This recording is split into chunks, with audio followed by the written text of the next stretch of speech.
Good afternoon all of you. आज मैं आप लोगों को त्रिलोचन का चंपा काले काले अक्षर नहीं चीनती पार्ट 5 काव्यखंड का है। पेज नंबर है ये 59, 58 से स्टार्ट होगा। तो त्रिलोचन की ये कविता मेरा घर से भी ये 3 पंक्तियाँ ऊपर की दी हुई हैं। कविताएं रहेंगी तो सपने भी रहेंगे। जीने के लिए सपने सभी को आश्वासन देते हैं। भंवर में झोंके झकोरे खाती नाव को जैसे तैसे उबार लेते हैं। कविताएं सपनों के संग ही जीवन के साथ हैं। कभी कभी पाँव हैं, कभी कभी हाथ है। ये मेरा घर से है।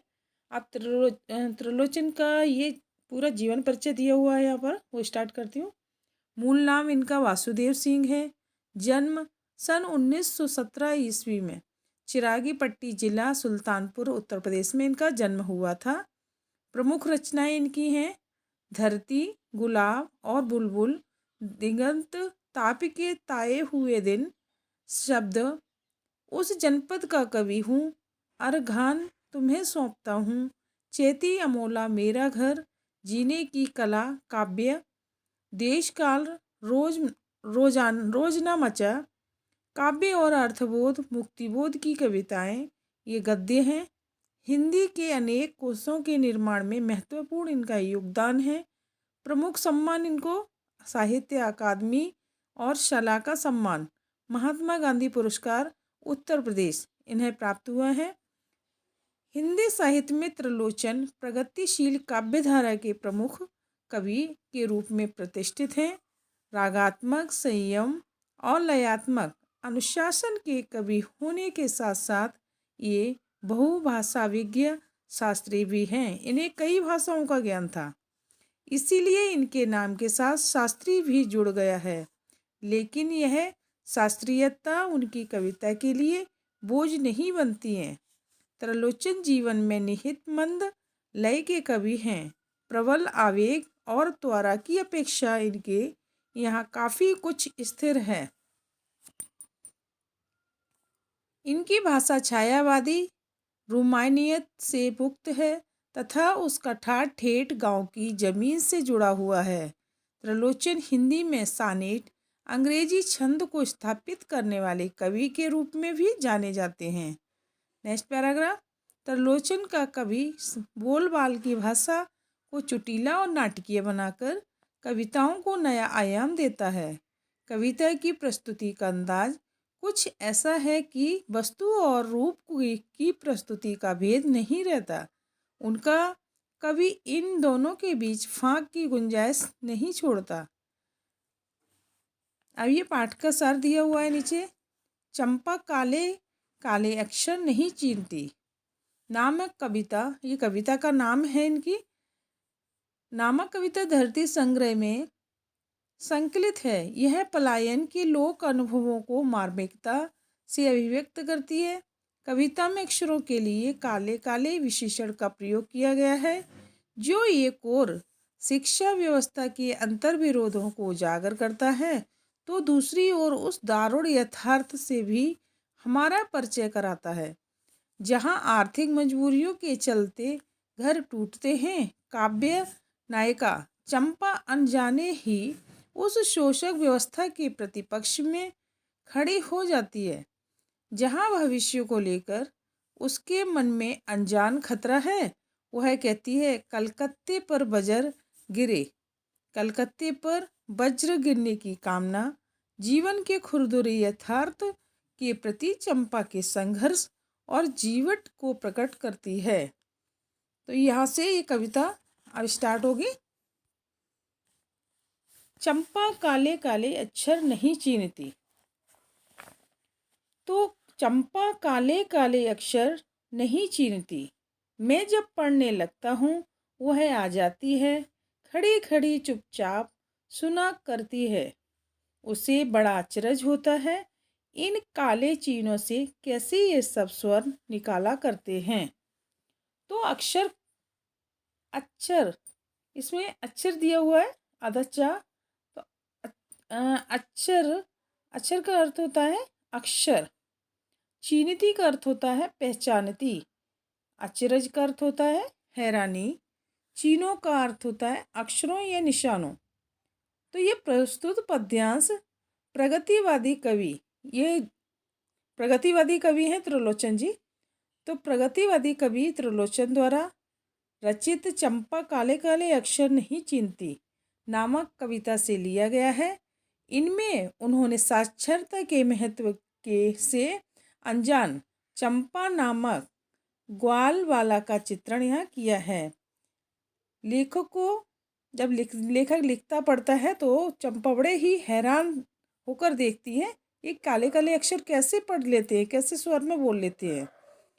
तो यही खड़े होकर वो सुनती है, चंपा काले काले अक्षर नहीं चीनती। इसका अर्थ स्टार्ट करती हूँ। तो वहाँ कवि कहता है चंपा नामक ग्वाल वाला अक्षरों का महत्व नहीं जानती क्योंकि वो पढ़ी लिखी नहीं थी, अनपढ़ थी। मैं जब पढ़ने लगता हूँ वह आ जाती है। तो कवि कहता है जब मैं पढ़ने के लिए पुस्तक बैठता हूँ तब वह मेरे पास खड़ी हो जाती है, खड़ी खड़ी चुपचाप सुना करती है। वह उनके पास खड़ी होकर सुनने लगती है। उसे बड़ा अचरज होता है, तो उसे बड़ा ही अचंभा होता है लेखक पुस्तक पढ़कर क्या कह रहे हैं। उसे इस बात की बड़ी हैरानी है, इन काले चीनों से कैसे ये सब स्वर निकाला करते हैं, कि काले काले अक्षरों में से इतने सारे स्वर कैसे निकलते हैं। वह अक्षरों का महत्व नहीं बता पाती है और ना समझ पाती है। तो इसमें विशेष है, कविता अत्यंत सरल और सादगीपूर्ण है।